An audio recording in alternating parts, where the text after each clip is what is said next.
To still surround and destroy Ukrainian forces in the east as President Biden calls for a war crimes trial against Russian President Vladimir Putin. Joining us now, ABC News foreign correspondent James Longman, along with ABC News national security and defense analyst and former Deputy Assistant Secretary of Defense for the Middle East, Mick Mulroy. James, let's start with you.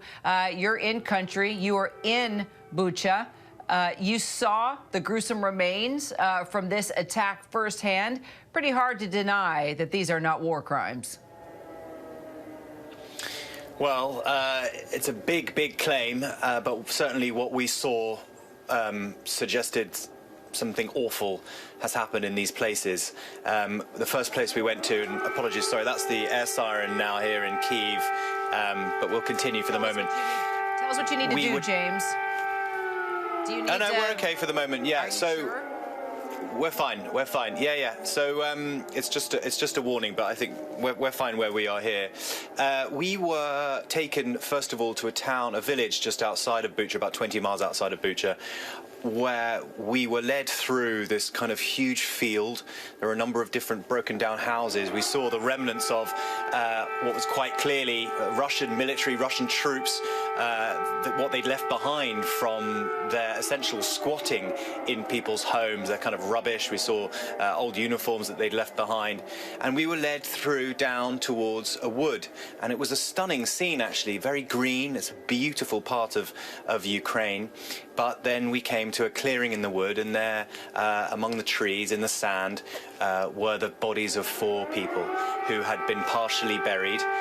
We saw a woman, we now understand her to be Olga. She was the mayor of that town, and Ukrainians tell us that it was her husband, her son, and another unidentified male who were discovered in that grave, and they say were executed for not willing to collaborate with the Russians. They couldn't be exhumed, they said to us, the Ukrainians who were with us there, because they were worried that their bodies were booby-trapped with mines. And so it was just an absolutely horrific scene. These bodies were partially decomposed. You could see their kind of some of their hands kind of poking out of the sand in what was otherwise a very beautiful and tranquil scene. So those two things were very jarring. And just next to that grave, there was a small bunker, and that would have been where Russians were sitting and waiting for weeks. Remember, this was over 4 weeks Russians were in this part of Ukraine, and we saw signs of them everywhere. And it seemed to us that this was a story of large numbers of untrained, undisciplined young men who ran riot in this part of northern Ukraine. We went then to another location, what was a summer camp in Ukraine, used, it looked to us, by Russian troops as a kind of informal base where they would hang out, drink, burn bonfires, drive cars around, smash cars up, and yes, possibly also dispose of the bodies of people that they had executed. We went down to the basement underneath one of these buildings and saw the bodies of 5 men, and there I saw their hands bound. It was unclear if they'd actually been killed there or had been moved and disposed of there. There was blood up against the walls. Just about everywhere you go here, there is a story of something like this having happened. And it will be now up to the Ukrainian investigators to establish what has gone on, whether these are in fact war crimes. It's very difficult in a war to have that kind of parallel legal system, but Ukraine is very keen to show the world that it is a country that respects the rule of law, where justice is served, and they want justice for these victims, their families, and they want to bring the perpetrators to justice as well. Whether that last point is possible, will ever be possible, who knows, but Ukraine's going to try. Kira? Boy, you just you hear, oh, first of all, James, just listening to air raid sirens, and now we're hearing church bells. I mean, you talk about the reality of hearing the two forces of good and possible evil right there. Yeah, that's right. I mean, look, daily life does people do try to continue. I mean, that church bell has been ringing on the hour every hour, and I've got to say, when you're here in Kyiv, you know, you do hear the sounds of the alarms, the stories of the deaths of people on the outskirts of this city, the horrific war crimes that may have been perpetrated, and yet people here in Kyiv are trying very hard to kind of get on with their lives at the same time. It's kind of a strange juxtaposition. And clearly comes down to faith. Listening to what James just said, Mick, I mean, just a couple things that stood out to me: untrained, undisciplined behavior, what James saw, what he witnessed, how he described it. No doubt Bucha has to play into this case in order to hold Vladimir Putin accountable for what we are talking about now, and that's war crimes. Absolutely, and from President Putin and for our defense minister Shoigu on down to the officers that ordered those atrocities, they should all be held accountable. They should be publicly named, and whether it takes for as long as it takes, they should be held accountable, brought to the ICC. If they can't get them to the ICC, they should be tried in absentia, and the sanctions, quite frankly, should never be removed until those individuals face justice. Absolutely. The president, President Biden, stopped short, Mick, of calling these killings of these civilians genocide. Why was that? So as Jake Sullivan, the National Security Advisor, stated, there's a certain credentials or certain things that have to happen for that to be reached. I don't know what that is, but we're only 5-6 weeks into this. So as long as this goes on, the chances that this reaches this mass killings, these atrocities, these obvious war crimes, it's essentially a series of war crimes. It's masquerading as a military campaign, will likely get to the level of genocide. But whether it does or doesn't, everybody that conducts these atrocities needs to be held accountable. This is not what soldiers do. This is what war criminals do. This is not an army. This is, as James mentioned, this is a bunch of thugs, and that's how they're acting, and that's how they should be treated. Point made. And James, just give us the latest on troop movements now, what you are seeing from where you are with regard to Russian troops and also Ukrainian military holding strong. Yeah, so, well, we understand now that the bulk of the Russian troops that were in the northern Kyiv region have returned to Belarus, which is, of course, where many of them were stationed before. The great fear, the possibility, is that they are regrouping and resupplying to perhaps return to this part of Ukraine, even though that is what Russia has said won't happen. They've said they're now focusing on the east of this country, but Ukraine doesn't believe anything that Russia says, so very much this city is still on high alert for the possibility that they do return. Vladimir Putin has consistently said he wants to, what he calls, denazify this country. And so people in this city are not ruling out the possibility of troops returning to Ukraine to try to encircle Kyiv. It now can't happen very soon, but it may still be part of the Russian calculus.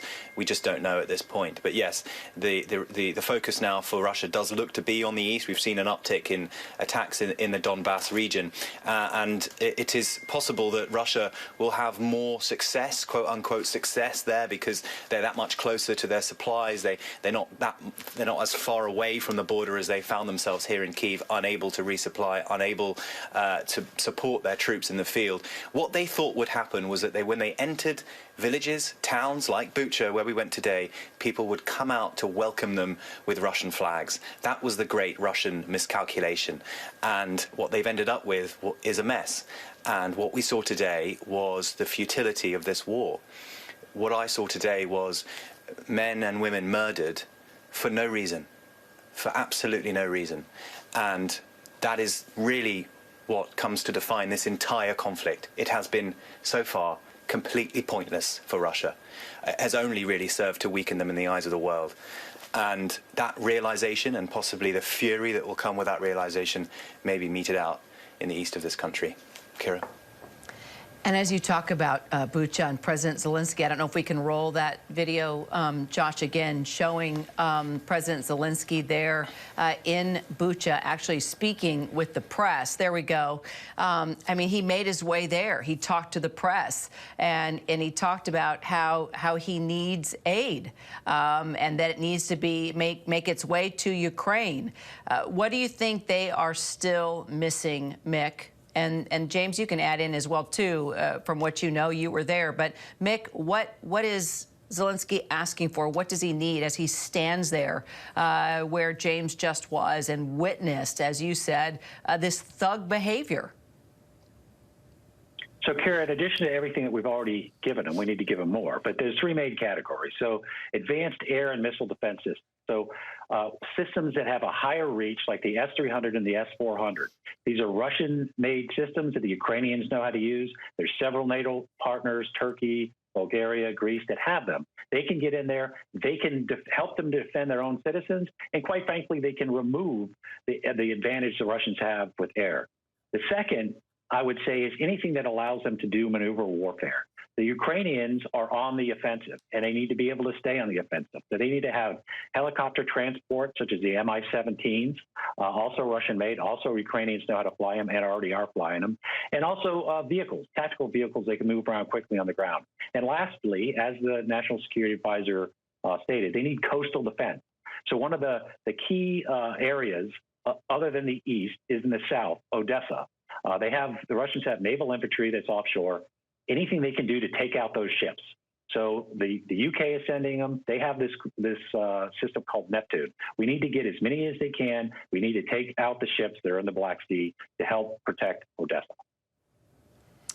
Final thoughts, James, as Zelensky goes to Bucha, makes his claim that he needs more weapons. How do you think that'll impact how he's able to continue to fight? Well, hugely. I mean, I was in Bucha, as you heard today. When I was there when Zelensky came, actually, it was quite a moment. He's quite a small person when you sort of stand him up against all his commandos who are surrounding him.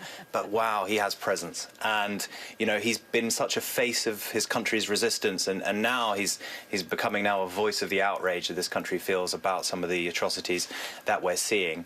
The pressure may grow on the West to act more. What does that look like? Well, possibly Europe strengthening its sanctions, particularly around things like oil. I mean, I know there's been a lot of pressure on Germany.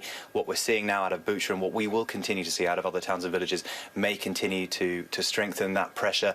And on what Ukraine needs, I mean, I spoke to a fighter pilot here, one of the ghosts of Kyiv, as they come to be known, and he said he's been hiding in the sky, protecting his city, full of passion, full of patriotism. But he said exactly what Mick was saying there. They have all the passion, but they need the technology. And I think people at home might think of, when it comes to fighting in the air, they might think of it as the dogfights that you see, we know from the Second World War, where jets go at one another in the air. That is not the reality here in Ukraine. They are trying to avoid very, very well-developed, highly accurate Russian technology, and they need something to combat that. And that is what President Zelensky has been calling for since day one.